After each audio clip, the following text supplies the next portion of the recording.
This is a presentation of Aaron Leicht Sports Media. This is the Game Reports. Welcome in. I'm Aaron Leicht, and I would like to welcome a special guest today. With us is Dave Richard. He is the senior fantasy writer for CBS Sports. He's been doing this for over 20 years. He was actually the first NFL.com writer, moved over to CBS Sports 15 years ago, and he's been doing it ever since, helping you win your league. You can find him on their podcast, Fantasy Football Today. It's at cbssports.com and on CBS Sports HQ. Dave, thanks so much for joining us today. Pleasure to be here, Aaron. COVID didn't cancel any games necessarily last season, but it did take players out of games and people had to adjust. I can remember back specifically week 12, Denver didn't even have a quarterback.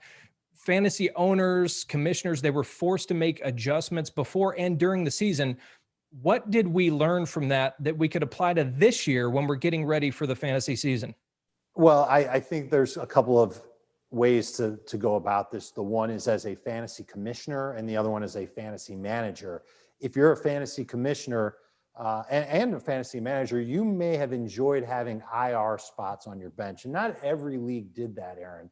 But what CBS did as a platform for all of its fantasy leagues was offer people the chance to put IR spots at the end of the bench. So they didn't count toward a bench spot, but that's where you could kind of stash players, and you could stash them if they were on the actual NFL IR or if they were on a COVID list and they were going to miss a game or two because of that. The fantasy managers learned that staying on top of the news is still among the most important things you can do to be successful in fantasy football. And there was a ton of news when Cam Newton went on the COVID list early in the year. It was on a Saturday morning when the news broke. So a good fantasy manager will have some sort of alert hit their phone. It could be the CBS Sports app because it's a pretty damn good app. And you see that alert and you know that there's something brewing in the NFL. Will it affect your fantasy team? Probably so. Make plans for it. Be alert and be aware of what's going on, and then take advantage of those IR spots. What is the best way for people to research before draft day? Well, I think that's a pretty open-ended question, Aaron. There are a lot of ways that the diamonds in the rough come out in fantasy football. And there's maybe one running back a year who comes out of the woodwork. I would say that James Robinson was that guy last year. And he wasn't really on anybody's radar until Leonard Fournette got cut by Jacksonville. And there's always a surprise cut every year too. But it really comes down to recognizing where there might be opportunity. And that goes across the board for any position. It can be that way for quarterback. It can be that way for tight end. Jonnu Smith was my favorite late round guy to draft last year because I thought he would have a better opportunity to showcase his athleticism in Tennessee. And it paid off through the first half of the year, maybe 2/3 of the year. He definitely did not end the season strong, but he started it strong and he helped people get off to a great start in fantasy. You can also look at it as an opportunity to just be better than they were last year. In the case of Aaron Rodgers, who I know you had on one of your championship teams, Aaron. Aaron Rodgers was overlooked and overvalued in a lot of fantasy drafts, or overlooked and undervalued, I should say. And he ended up being just dynamic. What are your thoughts on the late round values at quarterback?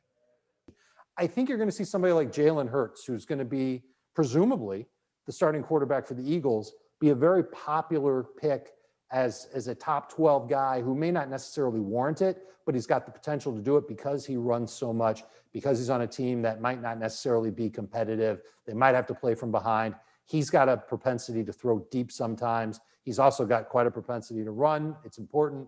Hurts will be one of those guys. And there will be a handful of other quarterbacks. Trevor Lawrence could end up being one of those guys. We know that he can run for touchdowns. He scored 17 touchdowns the past 2 seasons at Clemson. He could end up being somebody that fantasy managers look at late. Now, I don't think Lawrence is going to be the league MVP, and I'd be shocked if Jalen Hurts was the league MVP, but that's the type of quarterback that fantasy managers need to get their mind set to. Somebody who can do all these extra things that they can get with a late round pick and that hopefully can turn into someone that they're starting on a weekly basis in their fantasy leagues. There has been a shift, right? I mean, why would you say there is such a focus on the mobile quarterback right now?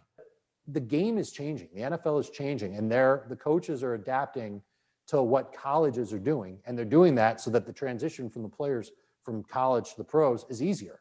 And it flattens the learning curve, and it makes it easier for these quarterbacks to go out there and do what they're used to doing. That's what's going to make Trevor Lawrence such a good quarterback for Jacksonville, is that he's going to continue to run the type of offense that he's been running at Clemson, because it's not exactly a carbon copy of what Urban Meyer's been doing at Ohio State and at Florida, but there are a ton of similarities, and Lawrence is suited to do that, and he's got pinpoint accuracy to go along with it. This happens, I think, to some fantasy managers every single year. I see it. You know, you'll be drafting with a group of guys and you'll kind of see the look of contempt on their face. You know, they're half an hour into the draft, right? Mistakes have been made. They don't like their early draft picks. What can they do to recover as they get towards those middle rounds? Drink heavily.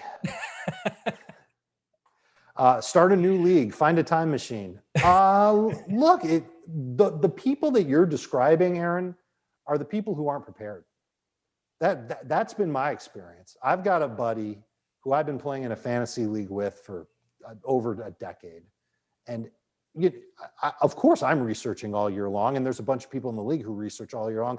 This is literally that guy who swings by the grocery store on his way to the draft, finds a magazine that looks cool, picks up the magazine, takes it with him into the draft, and he starts picking off of what the magazine recommends. He's got no idea what's happened since that magazine published, which was probably in June, maybe early July if he's lucky.